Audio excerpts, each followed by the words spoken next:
Olá, amigo do campo, seja bem-vindo a mais um vídeo do nosso Panorama Matinal. Aqui você fica sabendo tudo o que está acontecendo no Brasil e no mundo, questões que impactam seus investimentos e, é claro, a cotação das suas commodities, sejam elas soja, milho ou trigo. Pessoal, como é de costume, quarta-feira a gente atualiza os mapas climáticos, temos aí algumas considerações bem interessantes a fazer, então bora para lá. Aqui no Brasil, basicamente, chuvas no sul do país e nada de chuva lá no norte. Então, o que a gente tem continua aquela situação em cima dos rios que levam ao Arco Norte, né, aos portos do Arco Norte, que afeta aí basicamente Rondônia, Mato Grosso do Sul, e acaba dificultando o escoamento do milho, principalmente nesse momento em que estamos, né?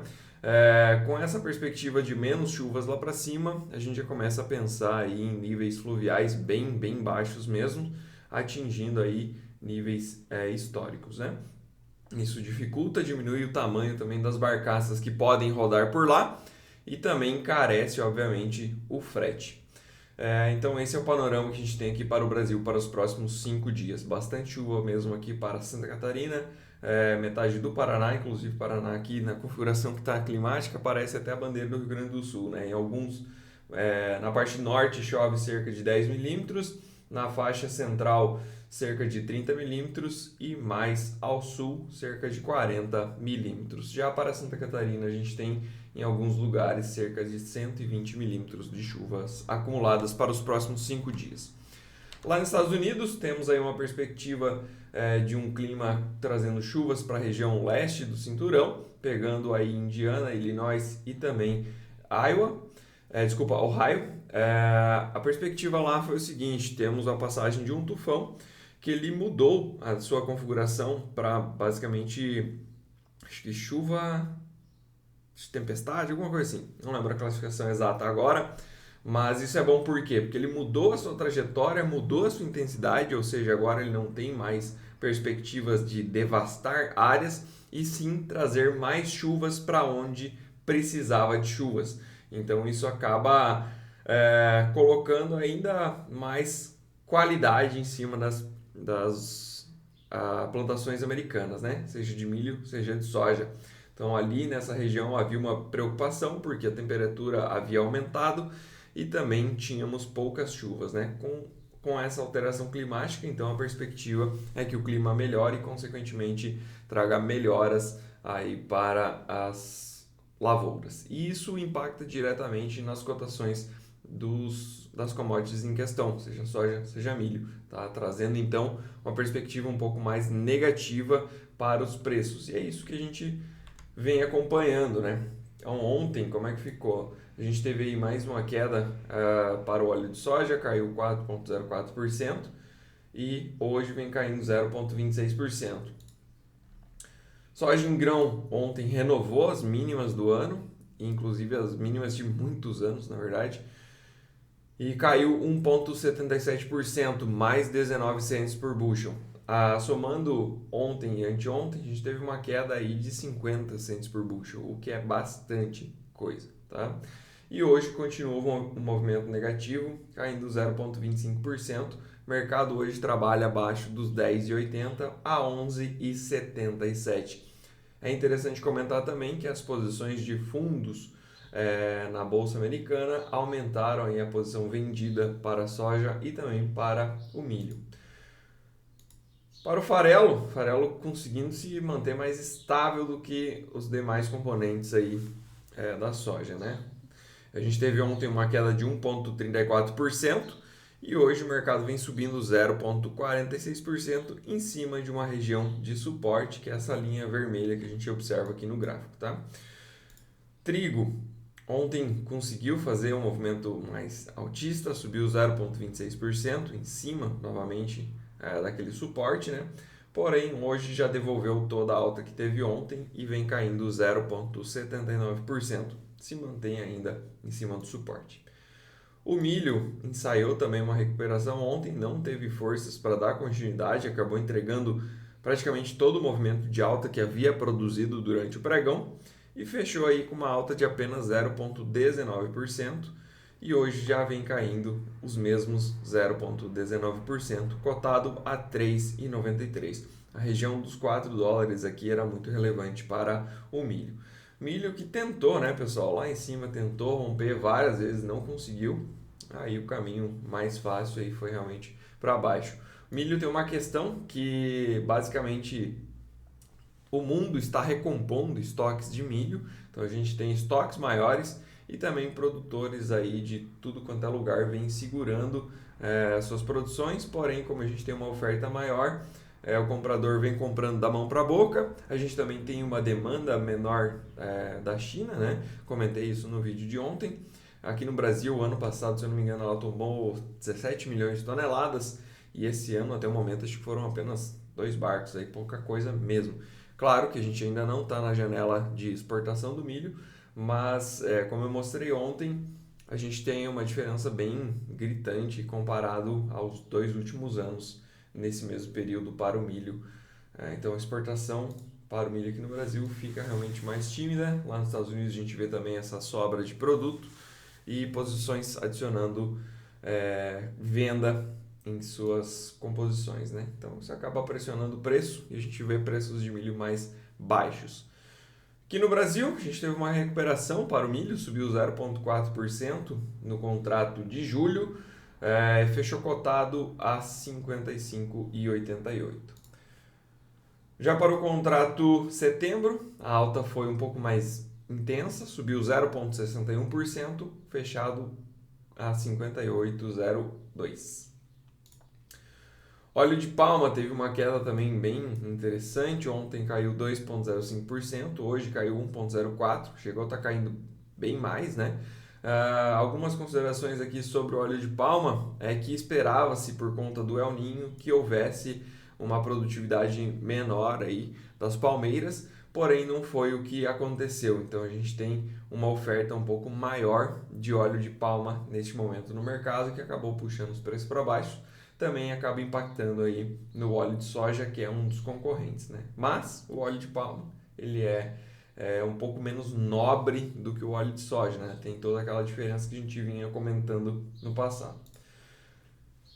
Petróleo também caiu ontem, 0,57%, e hoje vem caindo 0,63%. Perdeu ali o suporte dos 82 dólares e agora veio para testar o suporte na casa dos 81 dólares. Inclusive encostou lá e já voltou, né? Para o dólar, ontem a gente teve uma subida contra as principais moedas do mundo, subiu 0,1% e hoje vem caindo 0,04%. Aqui no Brasil, o dólar caiu 0,95%, fechando a 5,41.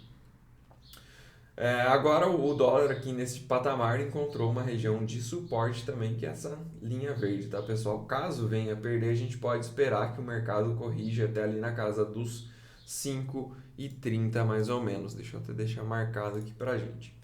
Então nessa linha azul aqui, 5,28, 5,30, mais ou menos nessa região, tá? Estados Unidos mais uma vez renovou máxima histórica, temos aí a S&P subiu 0,1%. E a Nasdaq também renovou sua máxima histórica e subiu 0,09%. Tivemos ontem o discurso do Powell e ele trouxe aí uma perspectiva de que há sim a possibilidade, com algumas ressalvas, é claro, de que haja um corte de até 2 vezes até o final do ano. Então isso acabou animando um pouco os mercados, mas as ressalvas deles ainda deixam um pouco reticente, né? O mercado então conseguiu subir, mas não promoveu uma alta muito grande, né? Aqui no Brasil, pessoal, a gente teve uma alta considerável também no nosso índice, subiu 0,44%. O mercado chegou a trabalhar no negativo, mas conseguiu se recuperar e fechou aí na casa dos 127, 108 mil pontos, tá? Então, a princípio, temos aqui ainda essa região dos 127,380 marcada como uma resistência. Caso o mercado decida romper aqui, teremos lá a resistência mais forte, que é na casa dos 129.500, 129.300 pontos, tá? Então vai desde esse topo aqui até ali em cima. Então uma região de 500 pontos, basicamente, onde temos a nossa resistência mais relevante, tá, pessoal? Essas aqui são resistências intermediárias, podem segurar sim o preço por algum tempo, como foi aqui, né? Bateu, segurou, aqui também teve alguma dificuldade, depois virou suporte, mas aqui em cima realmente é o ponto decisivo para esse índice. 130 mil pontos é a nossa maior resistência no momento. Para as demais bolsas, hoje temos para a Ásia e Pacífico um pouco misto. Japão sobe 0,6%. Na ponta da queda, quem mais cai é Xangai, com uma queda de 0,68%. Economia chinesa segue patinando, temos aí um ciclo deflacionário, é difícil repassar então custos para o consumidor.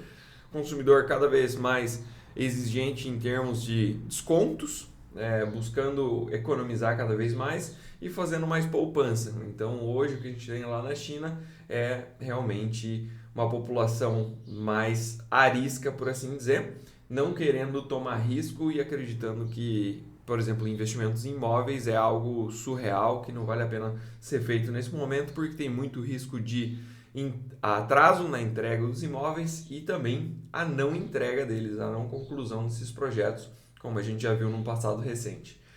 Na Europa, hoje o dia de alta, se recuperando aí, né? A Europa que vem caindo há bastante tempo já.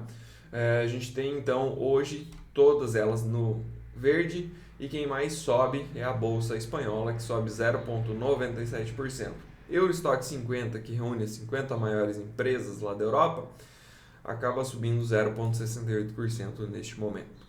Para a parte de futuros dos Estados Unidos, temos S&P 500 subindo 0,15% e Nasdaq subindo 0,27%. Não cansa de subir, né, pessoal? Meu Deus do céu.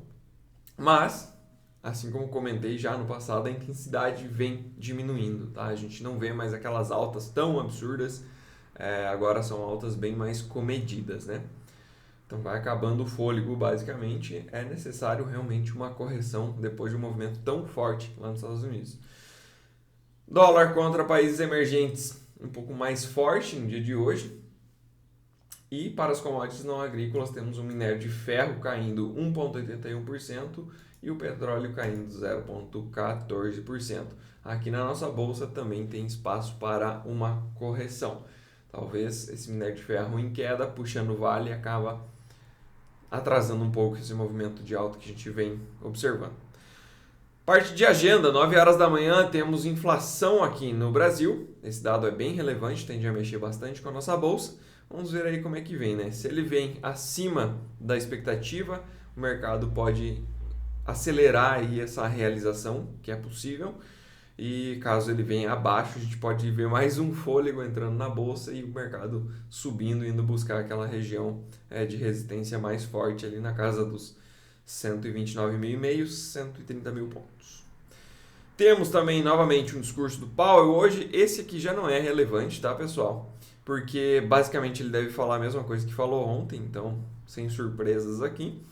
11h30 a gente tem estoques de petróleo bruto, tende a mexer com o preço do petróleo, obviamente, e isso pode mexer com a Petrobras também, dependendo de como vier. Se os estoques vierem mais altos, o petróleo pode realizar mais, puxar a Petrobras para baixo, enfim, é isso que a gente pode ver 11h30 da manhã. E a gente também tem estoques de petróleo em Cushing, que seria o petróleo já transformado para combustível. Fora isso, não temos mais nada de relevante na nossa agenda. Não se esqueçam, deixem o seu like, compartilhem esse vídeo e também comentem aí quanto à duração ou o que vocês acham, para onde que o mercado vai, se acham que já deu de queda para as commodities ou acreditam ainda que haverá mais quedas. Enfim, comentem aí, a gente ficaria muito feliz em saber a opinião de vocês.